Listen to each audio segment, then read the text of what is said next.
प्याज के निर्यात पर 40% एक्सपोर्ट ड्यूटी लगाने के खिलाफ महाराष्ट्र के नासिक में किसानों ने जमकर विरोध प्रदर्शन किया। वहां देश की सबसे बड़ी प्याज मंडी में नाराज किसानों ने हड़ताल कर प्याज की बिक्री पर रोक लगा दी और नासिक की सड़कों पर जाम लगा दिया। वहां से जो तस्वीरें सामने आई उनमें बड़ी संख्या में किसान प्रदर्शन करते नजर आए। साथ ही वहां की प्याज मंडी के बाहर किसान धरने पर बैठे दिखाई दिए, क्योंकि केंद्र सरकार ने 31 दिसंबर तक प्याज के निर्यात पर 40% एक्सपोर्ट ड्यूटी लगा दी, जिसका मतलब ये हुआ कि विदेशों में प्याज बेचने पर अब किसानों को 40% शुल्क केंद्र सरकार को देना होगा। यही वजह है कि नासिक में किसान सड़कों पर उतर आए और नारेबाजी करते हुए 40% निर्यात शुल्क वापस लेने की मांग की। वहीं मंडियों में प्याज की बिक्री पर भी रोक लगा दी गई, जबकि कई किसान संगठनों के लोग तो प्याज की माला पहनकर जिलाधिकारी के दफ्तर पहुंच गए और वहां विरोध जताया। और इन मामलों में महाराष्ट्र के कृषि मंत्री धनंजय मुंडे ने भी प्याज के निर्यात पर 40% एक्सपोर्ट ड्यूटी लगाए जाने पर चिंता जताई और केंद्रीय मंत्री पीयूष गोयल से मुलाकात की। कांद्याचा प्रश्न आणि कांद्याचे भाव शेतकऱ्यांचे महाराष्ट्रामध्ये खाली यायला लागले, कारण एक्सपोर्ट ड्यूटी जी 40% केली गेलेली आहे, त्यामुळे भाव पडण्याची संशय हा शेतकऱ्याच्या मनात येतोय आणि शेतकरी आज आंदोलन करायला पुढे आलेले आहेत। लेकिन केंद्रीय मंत्री पीयूष गोयल ने किसानों को भरोसा दिया कि उनका नुकसान नहीं होगा। उन्होंने साफ कर दिया कि सरकार किसानों के हितों की रक्षा करेगी।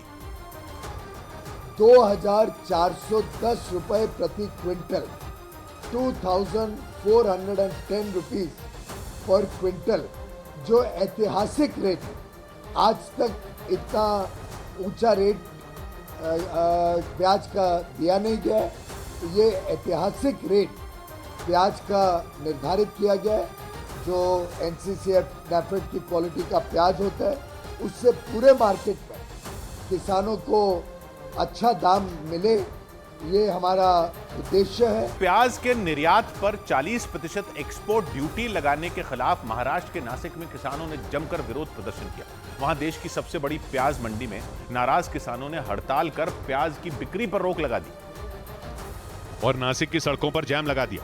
वहां से जो तस्वीरें सामने आई उनमें बड़ी संख्या में किसान प्रदर्शन करते नजर आए। साथ ही वहां की प्याज मंडी के बाहर किसान धरने पर बैठे दिखाई दिए, क्योंकि केंद्र सरकार ने 31 दिसंबर तक प्याज के निर्यात पर 40% एक्सपोर्ट ड्यूटी लगा दी, जिसका मतलब ये हुआ कि विदेशों में प्याज बेचने पर अब किसानों को 40% शुल्क केंद्र सरकार को देना होगा। यही वजह है कि नासिक में किसान सड़कों पर उतर आए और नारेबाजी करते हुए 40% निर्यात शुल्क वापस लेने की मांग की। वहीं मंडियों में प्याज की बिक्री पर भी रोक लगा दी गई, जबकि कई किसान संगठनों के लोग तो प्याज की माला पहनकर जिलाधिकारी के दफ्तर पहुंच गए और वहां विरोध जताया। और इन मामलों में महाराष्ट्र के कृषि मंत्री धनंजय मुंडे ने भी प्याज के निर्यात पर 40% एक्सपोर्ट ड्यूटी लगाए जाने पर चिंता जताई और केंद्रीय मंत्री पीयूष गोयल से मुलाकात की। कांद्याचा प्रश्न आणि कांद्याचे भाव शेतकऱ्यांचे महाराष्ट्रामध्ये खाली यायला लागले, कारण एक्सपोर्ट ड्यूटी जी 40% केली गेलेली आहे, त्यामुळे भाव पडण्याची संशय हा शेतकऱ्याच्या मनात येतोय आणि शेतकरी आज आंदोलन करायला पुढे आलेले आहेत। लेकिन केंद्रीय मंत्री पीयूष गोयल ने किसानों को भरोसा दिया कि उनका नुकसान नहीं होगा। उन्होंने साफ कर दिया कि सरकार किसानों के हितों की रक्षा करेगी।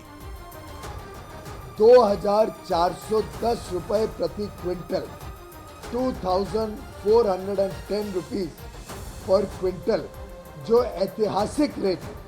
आज तक इतना ऊंचा रेट प्याज का दिया नहीं गया है। ये ऐतिहासिक रेट प्याज का निर्धारित किया गया है, जो NCCF NAFED की क्वालिटी का प्याज होता है। उससे पूरे मार्केट में किसानों को अच्छा दाम मिले, ये हमारा उद्देश्य है।